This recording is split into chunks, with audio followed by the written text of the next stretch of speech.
Imagine being 15 years old trying out for your high school varsity basketball team and being rejected. Imagine watching your best friend make the team while you are sent down to the junior varsity. Imagine going home, locking yourself in your room and crying so hard your mother has to comfort you.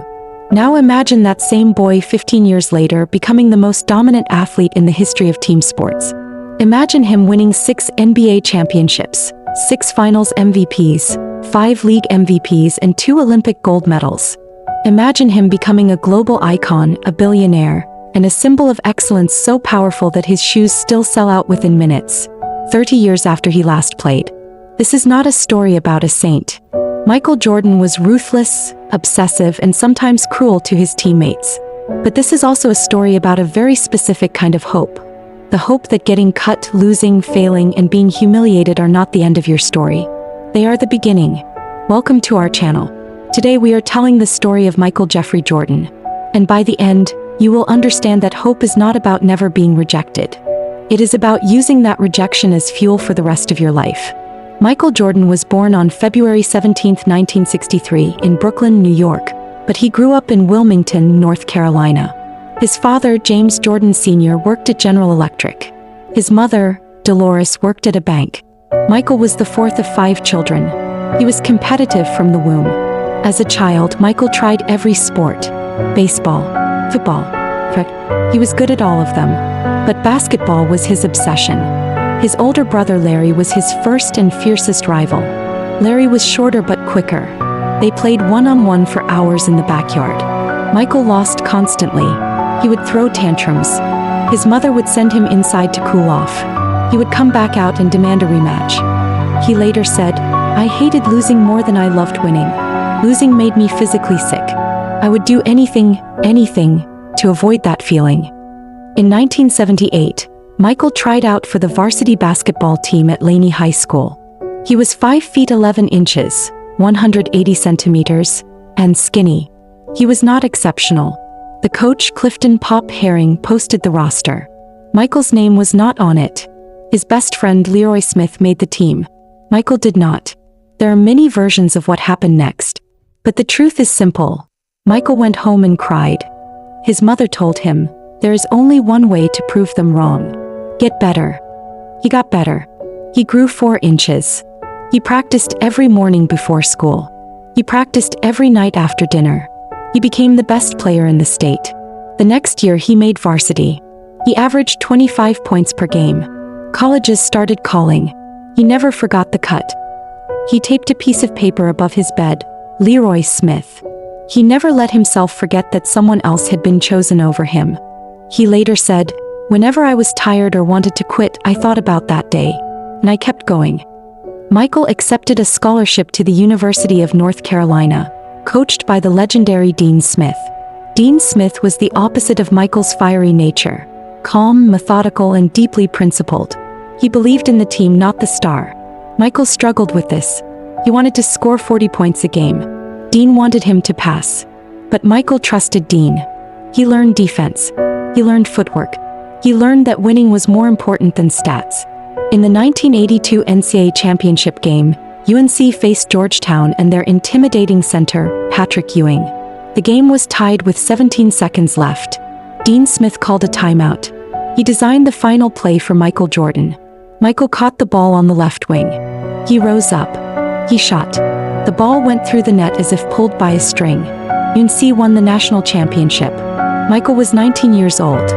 He later said, "That shot changed my life. It proved that I could be the one they trusted, that I could handle the pressure." He stayed at UNC for 2 more years.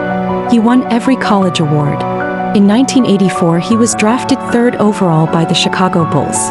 The Houston Rockets took Hakeem Olajuwon first. The Portland Trail Blazers took Sam Bowie second, a decision that haunts Portland to this day. The NBA in the 1980s was brutal. Defense was legal. Hard fouls were encouraged. The Detroit Pistons had a strategy called the Jordan Rules. Hit him every time he went to the basket. Knock him down. Make him fear the paint. They bloodied him. They bruised him. They broke his spirit. Michael did not back down. He got stronger. He added muscle. He learned to absorb contact and still finish. He averaged 37 points per game in the 1986-87 season, the highest in 25 years. He won the MVP. He became the most exciting player in the world. In 1991, the Bulls finally beat the Pistons. The Pistons walked off the court without shaking hands. Michael never forgot that disrespect. He said, "You can beat me, but you will respect me." Chicago faced the Los Angeles Lakers in the finals. Michael guarded Magic Johnson. The Bulls won in 5 games. Michael held the trophy and cried. He had waited 7 years. The next year, the Bulls faced the Portland Trail Blazers. In Game 1, Michael hit 6 three-pointers in the first half. He shrugged at the camera, a moment that became an eternal meme. The Bulls won again. In 1993, the Bulls faced the Phoenix Suns and their MVP Charles Barkley. Michael averaged 41 points per game in the finals. He scored the winning basket in Game 6. 3 championships in 3 years. A three-peat. But Michael was exhausted. His father, James, was his best friend and anchor. They talked on the phone every day. After the 3rd championship, Michael wanted to rest. He wanted to play baseball, his father's favorite sport. Then, in July 1993, James Jordan was murdered in a robbery at a rest stop in North Carolina. Michael was destroyed. He retired from basketball 2 months later. He was 30 years old. The world was stunned. Michael Jordan played minor league baseball for the Chicago White Sox affiliate, the Birmingham Barons. He was terrible. He hit .202. He struck out constantly. The baseball players mocked him. The sports writers called him a laughingstock. But Michael did not care. He was grieving. He was honoring his father. He later said, "Baseball was never about becoming a star. It was about healing. It was about being close to my dad." After 17 months, Michael came back to basketball. He announced it with 2 words, "I'm back." He wore number 45, his baseball number, instead of 23. In his 5th game back, he scored 55 points against the New York Knicks. He was rusty. He was heavier. But he was still Michael. The Bulls lost in the playoffs that year. Michael was furious. He spent the summer training like a madman. He grew his hair back. He switched back to number 23. He told his teammates, "We are not losing again."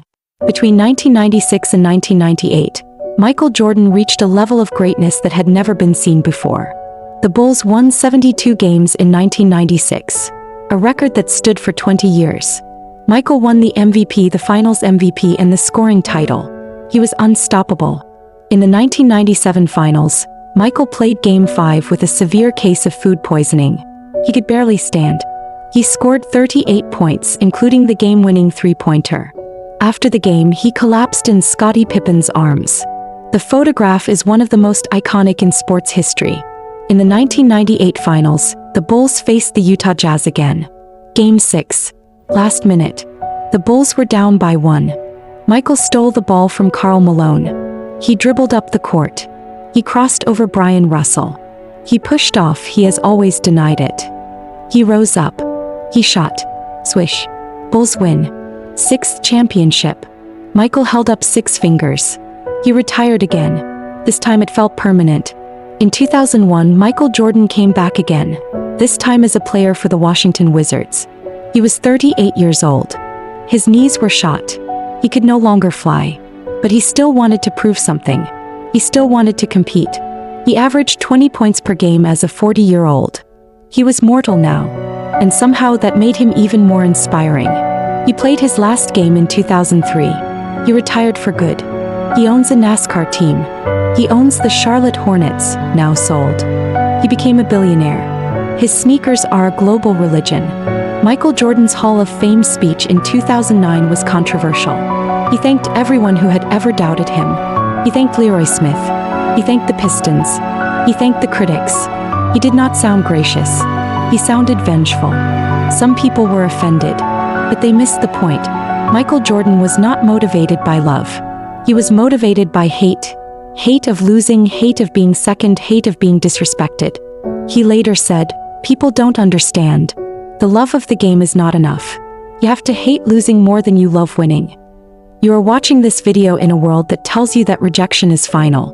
That if you are cut from the team, you are not good enough. That if you fail, you should find something else.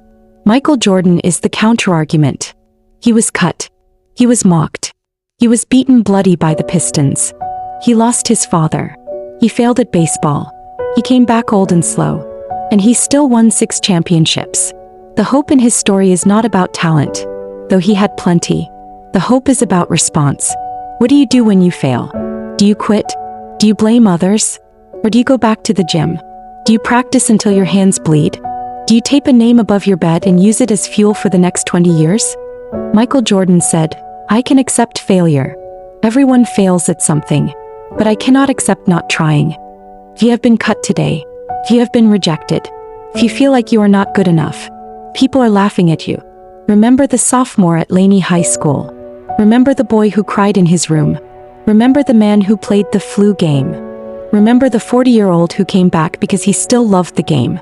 You can fail. You can fall. You can cry. But you cannot stop. If Michael Jordan's story has ever pushed you to work harder, hit that like button for every rejection that became motivation.